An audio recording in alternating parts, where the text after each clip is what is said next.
In today's video, I'm going to be showing how I make my ultimate ancient multigrain bread recipe. The principal recipe will be in the description box down below. Thank you so much for watching. Start by adding 296 grams of room temperature water to your mixer bowl, 35 grams of oil, 30 grams of honey, and 9 grams of sunflower lecithin. This is optional. You can use egg as an alternative, and I will have measurements for that in the principal recipe.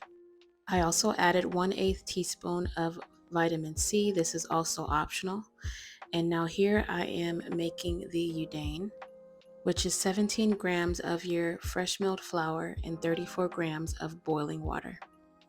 Then add the rest of your fresh milled flour and go ahead and start mixing. For this step, we are just getting all the ingredients incorporated. Allow to rest covered for 20 minutes. While it's resting, measure out your salt and your yeast, 10 grams of salt and 9 grams of instant yeast. After the 20-minute rest, add in your salt and your yeast, and you're going to knead until you achieve a window pane. This could take anywhere from 5 to 15 minutes. In my case, for this grain mix, it only took about 4 minutes to achieve a window pane. And as you can see, I have a timer on this Zacme mixer.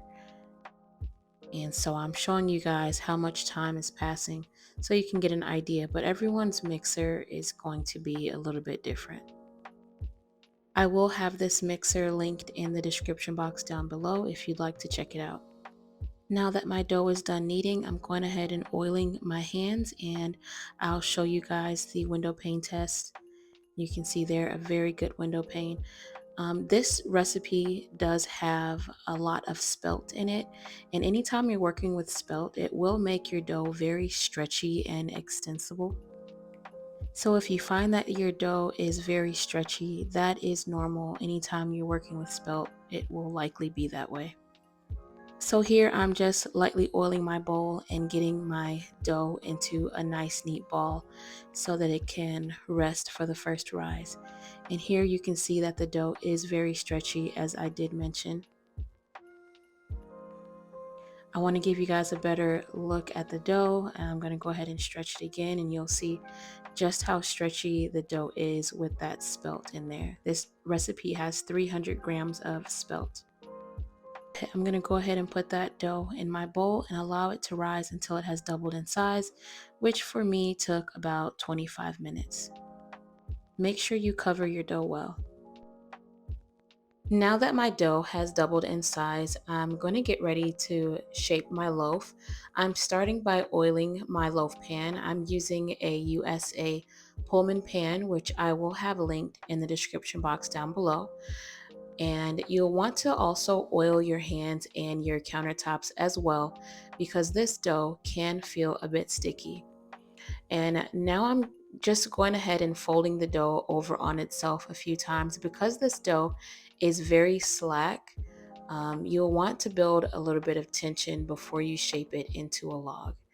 And so now I am rolling it up into a log, and I'm making sure to pinch the seams closed here. And I'm going to flip it over and just pull it towards myself to create a little bit more tension.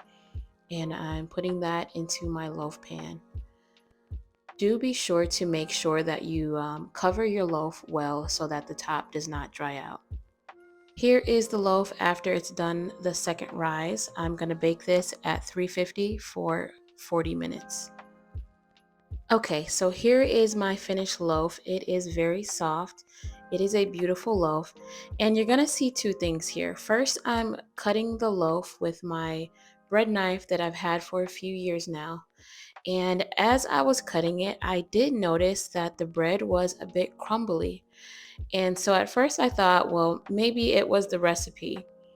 But in the second clip you'll see here, I decided to switch to my electric knife.